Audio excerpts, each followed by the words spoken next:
দেশে এই মুহূর্তে নির্বাচন হলে কোন দলকে ভোট দেবেন সে বিষয়ে এখনো সিদ্ধান্ত নেননি ৩৮% মানুষ। বাকি ১৬% মানুষ বিএনপিকে, ১১% জামায়াতে ইসলামীকে এবং ৯% ক্ষমতাচ্যুত আওয়ামী লীগকে ভোট দেবেন বলে জানিয়েছেন। তবে ২% মানুষ শিক্ষার্থীরা নতুন রাজনৈতিক দল গঠন করলে তাদের ভোট দিতে চান। আর মাত্র ১% মানুষ বলছেন তারা জাতীয় পার্টিকে ভোট দেবেন। BRAC Institute of Governance and ডেভেলপমেন্টের পালস সার্ভের দ্বিতীয় ধাপের জরিপের ফলাফলে এমন চিত্র উঠে এসেছে। সারা দেশের বিভিন্ন অঞ্চল থেকে এই মতামত নেওয়া হয়েছে।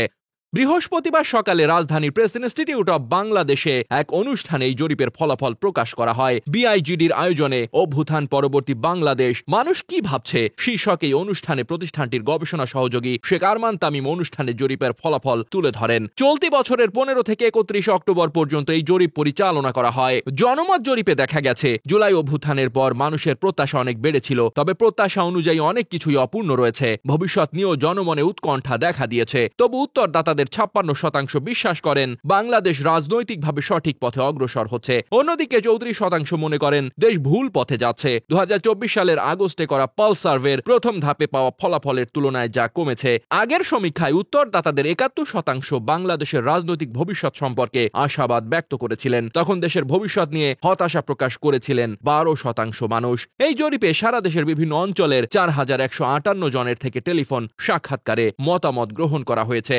অনুষ্ঠানে ব্র্যাক বিশ্ববিদ্যালয় BRAC Institute of Governance and ডেভেলপমেন্টের senior research fellow doctor Mirza M Hasan বলেন, জুলাই বিপ্লবের পর আগস্টে মানুষের আশা বেড়েছিল, তবে পরে বিভিন্ন পরিস্থিতিতে এই আশা পূরণ না হওয়ায় জনসাধারণ তাদের ভবিষ্যৎ নিয়ে চিন্তিত। প্রাতিষ্ঠানিক সংস্কারের সময় সরকারকে জনগণের এই উদ্বেগের কথা বিবেচনা করতে হবে। অন্তর্বর্তী সরকারের চেয়ে নির্বাচিত সরকার দেশ ভালো পরিচালনা করবে কিনা এমন প্রশ্নে ৭৯% উত্তরদাতা নির্বাচিত সরকারের পক্ষে ভোট দিয়েছেন। দ্বিমত প্রকাশ করেছেন ১৫%। প্রধান উপদেষ্টার প্রেস সচিব শফিকুল আলম বলেন, আমরা জানি যে বর্তমানে দেশে বেশ কিছু চ্যালেঞ্জ রয়েছে, তবে এটাও মনে রাখা দরকার অন্তর্বর্তীকালীন সরকার যখন দায়িত্ব নেয় তখন দেশের অর্থনীতি ও রাজনীতি ভঙ্গুর অবস্থায় ছিল। এই সরকার দায়িত্ব নেওয়ার পর মাত্র ৪ মাস অতিবাহিত হয়েছে। এই সংক্ষিপ্ত সময়কালে একাধিক জটিল সমস্যার সমাধান করা অত্যন্ত কঠিন বটে, তবে আমরা সকলে মিলে দেশের উন্নয়নের লক্ষ্যে কাজ করার জন্য দৃঢ় প্রতিশ্রুতিবদ্ধ।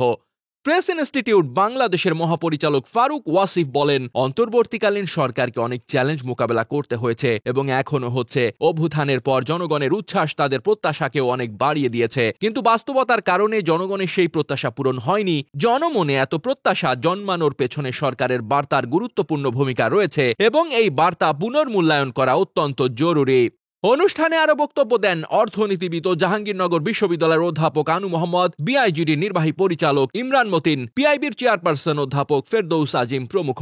আরো উপস্থিত ছিলেন ডক্টর আহমেদ আহসান, পরিচালক পলিসি রিসার্চ ইনস্টিটিউট ও মোহাম্মদ আইনুল ইসলাম, সহযোগী অধ্যাপক রাষ্ট্রবিজ্ঞান বিভাগ, ঢাকা বিশ্ববিদ্যালয়। পুরো অনুষ্ঠানটি পরিচালনা করেন Syeda Selina Aziz, fellow of practice, BRAC Institute of Governance and Development, BRAC বিশ্ববিদ্যালয়। ডেস্ক রিপোর্ট, বার্তা বাজার।